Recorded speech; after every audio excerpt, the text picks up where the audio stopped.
आज हम पढ़ेंगे 24वें का तीसरा श्लोक। राजा अम्बरीश के सर्वप्रथम अपने मन को भगवान के चरणों कमलों पर स्थित कर दिया, फिर कर्मश अपनी वाणी को कृष्ण के गुणवाद में लगाया, हाथों को भगवान के मंदिर के स्वच्छ करने, कानों को भगवान के काले कलमों के सुनने, आँखों को भगवान के दिव्य रूप का दर्शन करने, शरीर को अन्य भक्तों के शरीरों का स्पर्श करने, प्राणों दिए को भगवान पर चढ़ाए गए कमल पुष्प की स्वागत सूखने, जीव को भगवान के चरणों कमलों पर चढ़ाए गए तुलसी पत्रों का स्वाद लेने, पावों को तीर्थ यात्रा करने तथा भगवान के मंदिर तक जाने, सिर को भगवान को प्रणाम करने तथा अपने इच्छाओं की भगवान की इच्छा पूरी करने में लगा दिया। ये सारे दिव्य कार्य शुद्ध भक्त के सर्वथा अनुरूप है।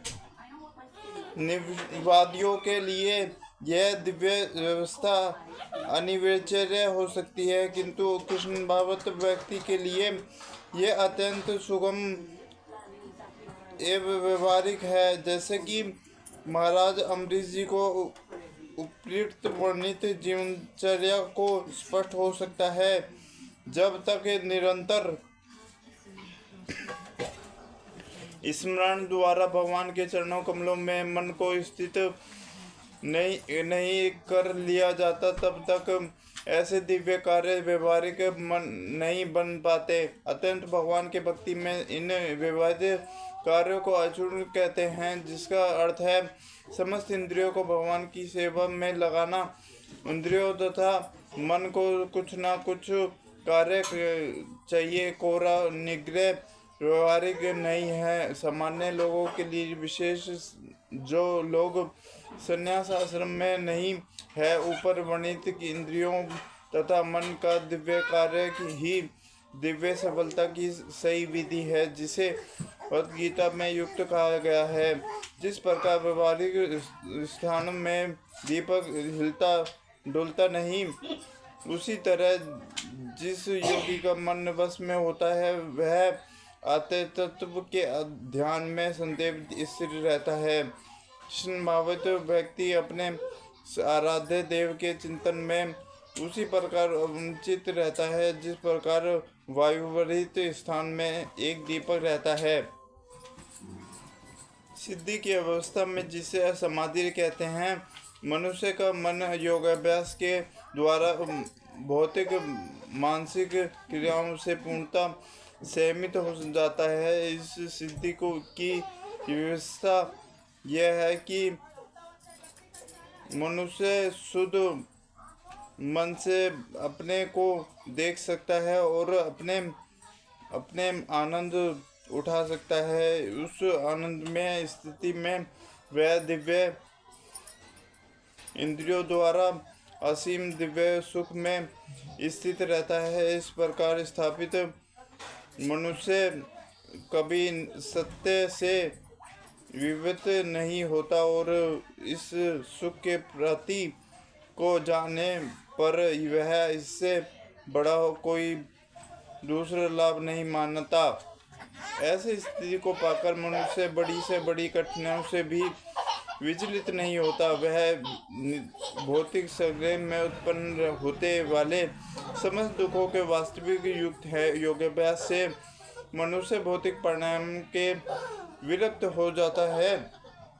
यह योग का प्रमुख लक्षण है। इसके बाद वह समाधि में स्थित हो जाता है, जिसका अर्थ यह होता है कि दिव्य मन तथा बुद्धि के द्वारा योगी अपने आप को परमात्मा समझने का भ्रम न करके परमात्मा की अनुभूति करता है। योगाभ्यास द्वारा बहुत कुछ पतंजलि के पत्ति पर आधारित है। कुछ प्रामाणिक भविष्य जीवात्मा तथा परमात्मा के अभेद स्थापित करने का प्रयास करते हैं और अद्वैतवादी इसे की मुक्ति मानते हैं, किंतु को योग पत्ति में व्यक्ति की परियोजना को नहीं जानते। पतंजलि पत्ती के दिव्य आनंद को स्वीकार किया जाता है,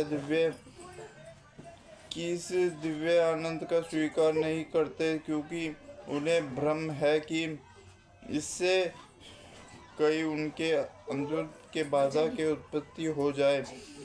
अत्यंत ज्ञान तथा ज्ञाता के द्वैत को नहीं मानते, किंतु इस श्लोक में दिव्य इंद्रियों द्वारा अनुभूत दिव्य आनंद को स्वीकार किया गया है।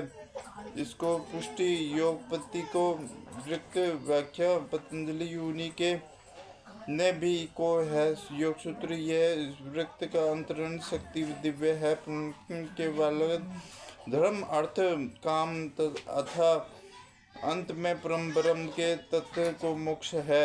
अद्वैतवादी परम ब्रह्म से इस ब्रह्म तात्पर्य को केवलित करते हैं, किंतु पतंजलि के अनुसार केवल धर्म अंतर या दिव्य शक्ति के जिससे जीवात्मा अपनी स्वाभाविक स्थिति में अवगत होता है। भगवत गीता चैतन्य के शब्दों में यह अवस्था चिंतन अर्थात मन रूपी मलिन दर्पण का मार्जन शुद्धि है। यह मार्जन वास्तव में मुक्ति या